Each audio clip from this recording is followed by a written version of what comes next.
R Ashok ಅವರು ಒಂದು ವಿರೋಧ ಪಕ್ಷ ಅಧಿಕೃತ ವಿರೋಧ ಪಕ್ಷವಾಗಿ ಅವ್ರೇನು ಕೆಲಸ ಮಾಡೋಕೆ ಅದು ಮಾಡ್ತಾ ಇದ್ದಾರೆ. ಇವ್ನಿಗೆ ವಕ್ತಾರನ್ನ ಕೇಳ್ಬಿಟ್ಟು ಮಾಡಬೇಕಾ? ಮೈಸೂರು ಬರ್ಬೇಕಾದ್ರೆ ಕಾಂಗ್ರೆಸ್ ವಕ್ತಾರ ಲಕ್ಷ್ಮಣ್ ಕೇಳ್ಬಿಟ್ಟು ಆರ್ ಅಶೋಕ್ ಅವ್ರು ಬರಬೇಕಾ? ಗೌರವಯುತವಾಗಿ ನಡ್ಕೋಬೇಕು. ಈ ರೀತಿಯಾದಂಥ ಇದನ್ನು ಯಾರೂ ಸಹಿಸೋದಿಲ್ಲ. ಜನ ಎಲ್ಲವನ್ನು ಗಮನಿಸ್ತಾರೆ. ಈ ರೀತಿಯಾದಂಥ ವಿಚಾರಗಳಿಗೆ ನೀವು ದಯವಿಟ್ಟು ಸತ್ಯಕ್ಕೆ ದೂರವಾದಂಥ ವಿಚಾರಗಳು ಮಾತಾಡಬೇಡಿ. ಆರ್ ಎಸ್ ಎಸ್ಸು ಅವ್ರದ್ದೇ ಆದಂಥ ಕಾರ್ಯ ಅವ್ರು ಮಾಡ್ತಾಯಿದ್ದಾರೆ. ಇದಕ್ಕೂ ಈ ಕಾರ್ಯಕ್ರಮ ಈ ಒಂದು ಆ ಪೋಸ್ಟ್ರು ಹಾಕಿರೋದಕ್ಕೂ ಆರ್ ಎಸ್ ಎಸ್ಗೂ ಏನು ಸಂಬಂಧ ಅಂತ ನಾನು ಕೇಳೋದು. ಈಗ ಪೋಸ್ಟರ್ ಹಾಕಿರ್ತಕ್ಕಂಥದ್ದು ಎಷ್ಟು ಸರಿ ಅನಿಸುತ್ತೆ ಸರ್? ನೋಡಿ, ಪೋಸ್ಟ್ ಹಾಕಿರೋದಕ್ಕೆ ಈಗ ಆಲ್ರೆಡಿ ಪೊಲೀಸವರು ಅವ್ರ ಮೇಲೆ ಕ್ರಮ ತಗೊಂಡವ್ರೆ. ಕ್ರಮ ತಗೊಂಡ್ಮೇಲೆ ಮುಗೀತು. ಇನ್ನೇನಿದೆ ಅದಕ್ಕೆ ವಿಶೇಷವಾಗಿ ಅವ್ನು ಹೆಂಗೆ ಮಾಡ್ಬಿಡೋಕ್ಕಾಗತ್ತಾ? ಕಾನೂನು ಅಡಿಯಲ್ಲಿ ಏನು ಮಾಡಬೇಕು ಅದನ್ನು ಮಾಡಿದ್ದಾರೆ ಪೊಲೀಸವರು.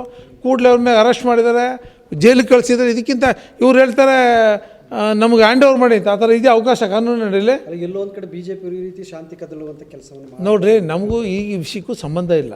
ಅವನು BJP ಕಾರ್ಯಕರ್ತ ಅಲ್ಲ. ಸುರೇಶ್ ಆಗಲಿ ಇನ್ನೊಬ್ಬರಾಗಲಿ ನಮ್ಮ BJP ಕಾರ್ಯಕರ್ತರಲ್ಲ ಅವರು. ಪ್ರತಾಪ್ ಸಿಂಗ್ ಒಂಟ ಅಂತ ಇದ್ದಾರೆ. ಅದು ಅವ್ರನ್ನ ಕೇಳಿ, ಪ್ರತಾಪ್ ಸಿಂಗ್ ಅವ್ರನ್ನ ಕೇಳ್ಕೊಳ್ಳಿ. ಪ್ರತಾಪ್ ಸಿಂಗ್ ಅವರು ಯಾರು? ಹಾಂ, ಈಗ ಸಾಕಷ್ಟು ಕಾರ್ಯಕ್ರಮಗಳಲ್ಲಿ ಸಾರ್ವಜನಿಕ ಕಾರ್ಯಕ್ರಮಗಳಲ್ಲಿ ನೂರಾರು ಜನ ಬರ್ತಾರೆ. ಯಾರ್ಯಾರು ಬರ್ತಾರೆ ಅವ್ರು ಹಂಗೆ ಆಯಿತು. ನಮ್ಮ ಭಾರತೀಯ ಜನತಾ ಪಾರ್ಟಿ ಕಾಂಗ್ರೆಸ್ಸಲ್ಲೇ ಅವರ ಒಂದು ಏನೋ ಸಭೆ ಸಮಾರಂಭ ಮಾಡಿದ್ರೆ ನೂರಾರು ಜನ ಬರ್ತಾರೆ.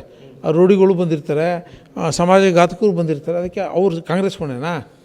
ಕಾಂಗ್ರೆಸ್ ಹೊಣೆ ಅಂತ ಹೇಳಿದ್ರೆ ನಾವು ಹೊಣೆ ಆಗೋದು ನಾವು ತಗೊತೀವಿ. ನಿಮಗೂ ಏನು ಸಂಬಂಧ? ನಮ್ಗೇನು ಸಂಬಂಧ ಇದೆ ಹೇಳಿ ಹೋಗಲಿ. ಯಾರು ಶಿಕ್ಷೆ ಈಗ ಆಯ್ತಪ್ಪ ಸಂಬಂಧ ಇದೆ ಅಂತಲೇ ಅನ್ಕೊಳ್ಳಿ. ಅವ್ರನ್ನ ಅರೆಸ್ಟ್ ಮಾಡಿದ್ದಾರಲ್ವ? ಅರೆಸ್ಟ್ ಮಾಡಿದ್ಮೇಲೆ ನಿಮ್ಮದೇನು? ನಿಮ್ಗೆ ಹ್ಯಾಂಡ್ ಓವರ್ ಮಾಡ್ಬೇಕಂತ ಪೊಲೀಸರು ಹಿಡಿದ್ಬಿಟ್ಟು ನಿಮ್ಗೆ ಹ್ಯಾಂಡ್ ಓವರ್ ಮಾಡಬೇಕಾ? ಪೋಖ್ರಿಗಳಿಗೆಲ್ಲ ಹ್ಯಾಂಡ್ ಓವರ್ ಮಾಡಬೇಕಾ ಅವ್ರನ್ನ? ಪೊಲೀಸವ್ರಿಗೆ ಕಲ್ಲು ಹೊಡಿತೀರಿ, DCP ಕಾರ್ಗೆ ಕಲ್ಲು ಹೊಡಿತೀರಿ. ಆಯಿತು, ಅವ್ರ ಡ್ಯೂಟಿ ಅವ್ರು ಮಾಡಲಿ ಬಿಡಿ. ಪೊಲೀಸವ್ರ ಕಾರ್ಯಕ್ಕೆ ನೀವೇ ಅಡಚಣೆ ಆಗ್ತೀರಾ ಮಿಸ್ಟರ್ ಲಕ್ಷ್ಮಣ್ ಅವರೇ? ನಿಮ್ಗೇನು ಕಾರ್ಯಕ್ಕೆ ಅವ್ರು ಪೊಲೀಸವ್ರ ಕಾರ್ಯಕ್ಕೆ ನೀವೇ ಅಡಚಣೆ ಮಾಡ್ತೀರಾ? ಅಷ್ಟು ಜನ ಇಲ್ಲ, ಅಮಾಯಕರು ಬಿಡ್ತಾರೆ ಬಿಡಿ.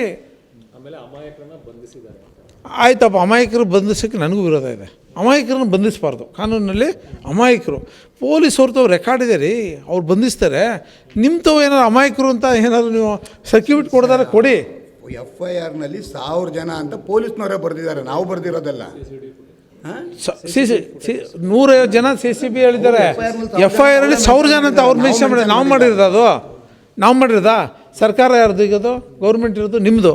ನಿಮ್ಮ ಸರ್ಕಾರದಲ್ಲಿ ಅಧಿಕಾರಿಗಳು ಬರೆದಿದ್ದಾರೆ, ಸುಳ್ಳು ಬರೀತಾರಾ? ನೀವು ಗಿರವಿ ಇಟ್ಟು ಬಿಡಿಸ್ಕೊಳಕ್ಕಾಗ್ದಿರೋ ಆಭರಣನ STJ ಗೋಲ್ಡ್ ಕಂಪನಿಯವರು ಬಿಡಿಸಿ ಮಾರುಕಟ್ಟೆಗಿಂತ ಅಧಿಕ ಬೆಲೆಗೆ ತಗೋತಿದ್ದಾರೆ. ಅಷ್ಟೇ ಅಲ್ಲ, ಒಂದು ಕೂಪನ್ ಕಾರ್ಡ್ ಕೂಡ ಕೊಡ್ತಾ ಇದ್ದಾರೆ.